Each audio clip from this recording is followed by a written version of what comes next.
Now. On 105.9 FM and streaming worldwide on the WMAL app. O'Connor and Company. 7:06, it's O'Connor and Company. We got a busy Monday morning here. Every day's going to be busy. Honestly, it's all coming back to me now what the first Trump term was like, and it's just going to be a blast. We're ready. We're prepared. But we can't really be prepared, can we? Coming up at 30 minutes, 7:35, we're going to speak with Byron York of Washington Examiner. Then 8:05, Matt Schlapp from CPAC. I think he was just down at Mar-a-Lago. Yeah. Who wasn't down at Mar-a-Lago? Me. 8:35, Dr. Marty McCary on Robert F. Kennedy Jr. That's all coming up. That's Julie Gunlock. Good morning. I'm Larry O'Connor. And this is Joe freaking diGenova. Good morning, Joe. How are you? Good morning, Larry. Good morning, Julie. I'm just fine. I'm still in landslide heaven and enjoying every bit of the ride. Yeah. Well, this transition team is certainly moving much more efficiently than Trump 1.0. And we've got a lot of people to discuss. But obviously, we have to start with Congressman Matt Gaetz and the reaction to his announcement as Donald Trump's pick for Attorney General. You used to work for the Department of Justice. You were the U.S. Attorney for Washington, D.C., which meant you worked hand in glove with the AG at the time. What do you think about Matt Gaetz? Is he in the model of Ed Meese? Is he in the model of RFK Sr.? Well, he's a very interesting choice by Donald Trump. It's not a surprising choice in the sense that Trump has told everyone he intends to make short shrift of the bureaucrats, and he wants to deconstruct the Department of Justice and the FBI. I think almost more important than Matt Gaetz is firing Christopher Wray right away or allowing him to leave quickly along with Paul Abate, his chief deputy. They are the architects of the great assault on civil rights and civil liberties of middle America against school board attendees, against Catholics, you name it. Christopher Wray has presided over the worst, most disgraceful tenure, other than the end of the Comey administration. Matt Gaetz is an unusual choice for me. He certainly wasn't on my radar. This was an obvious last-minute decision, apparently made on an airplane with the president and Matt Gaetz and one or two other people.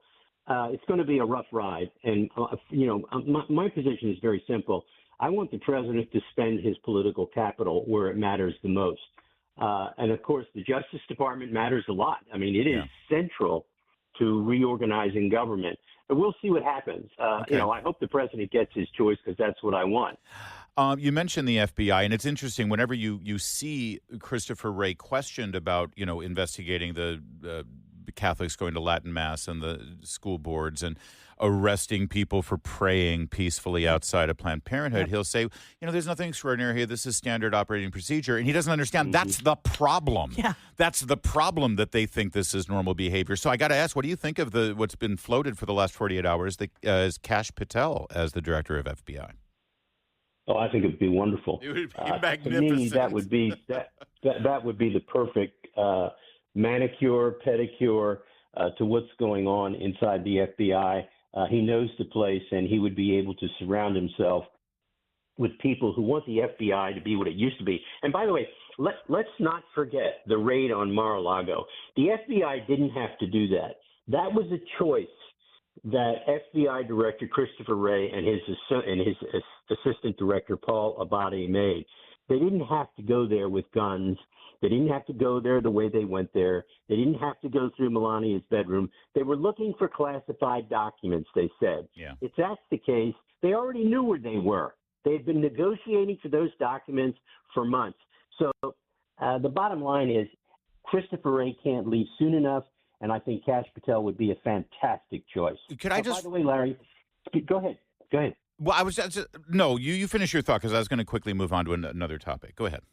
I just want to congratulate you on your speech at Hillsdale College on the First Amendment. If our listeners haven't seen it, they need to view it. It is one of the greatest speeches on the First Amendment I have ever seen, and I do believe it should be shown in law schools as a separate course. My gosh, Joe, that is so sweet. Thank you so much for that. That was one of the things I did when I was in Hillsdale, and that you sort of took my breath away by saying that, Joe. That means a lot to me.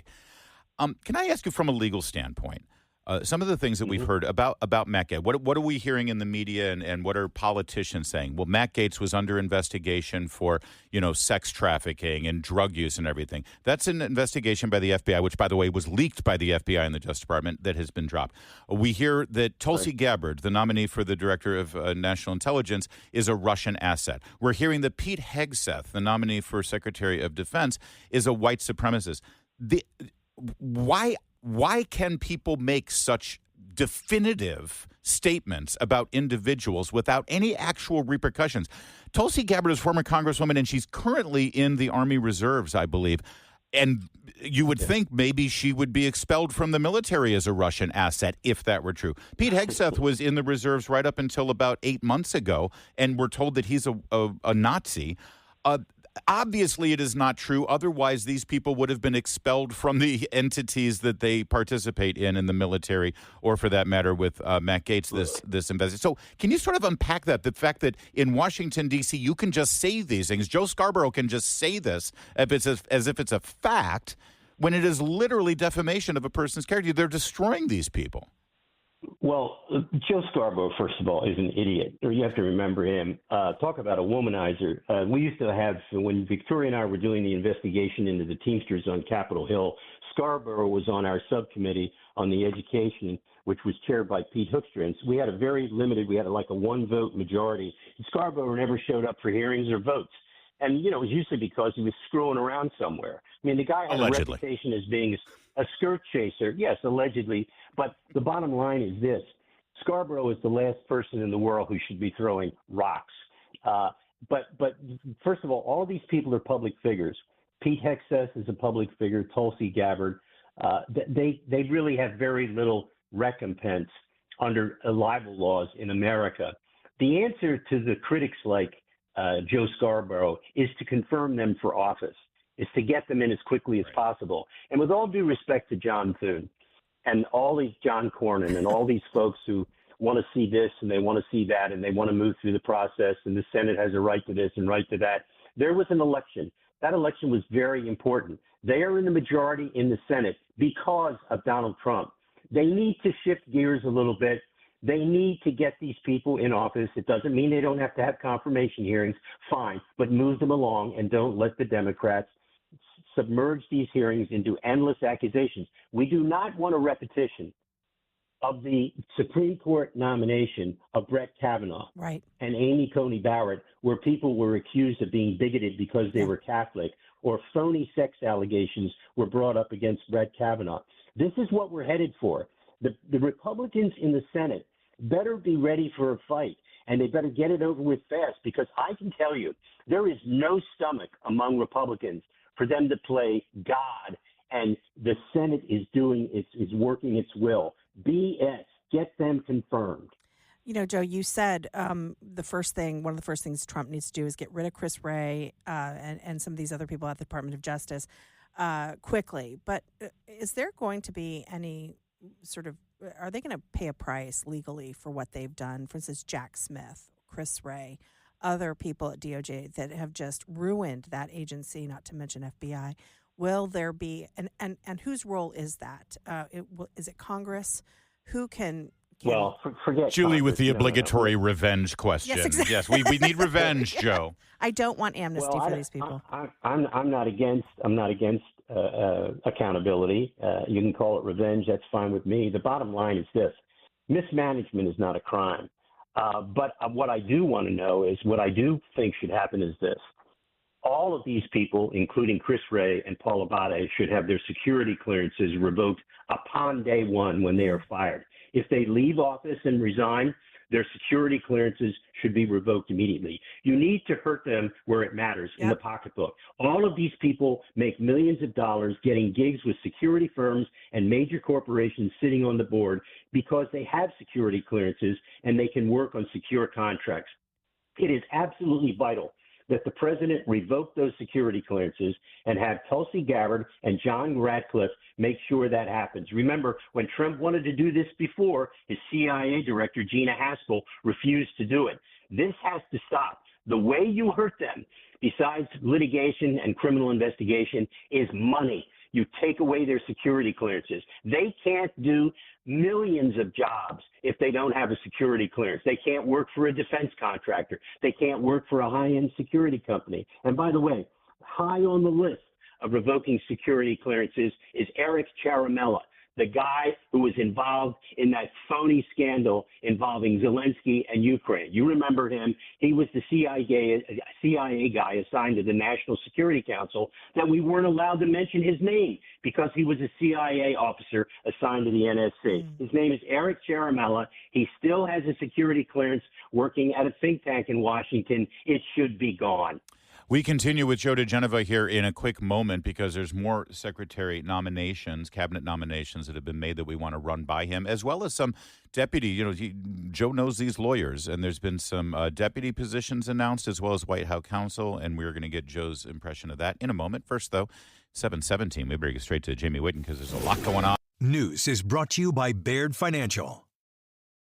They're loyalists. He's just picking people loyal to him. Joe diGenova, we continue. You worked under Ed Meese, but forget about Ed Meese.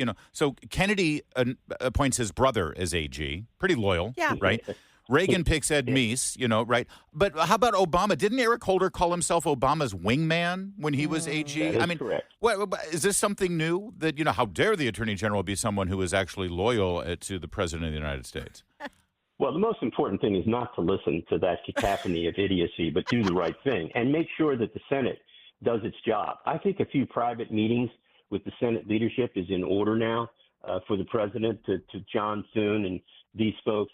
And the American people, Republicans especially, need to deliver a message to the Senate that this is not a time for nitpicking. They can perform their role to advise and consent, but it doesn't have to be protracted. These people need to be on the job quickly. They need to be doing what needs to be done. Yeah. They can destroy the president's first term by holding things up for 6 months. And some of these idiots in the Senate are not beyond that. So, let's not forget that the American people still have a voice in this.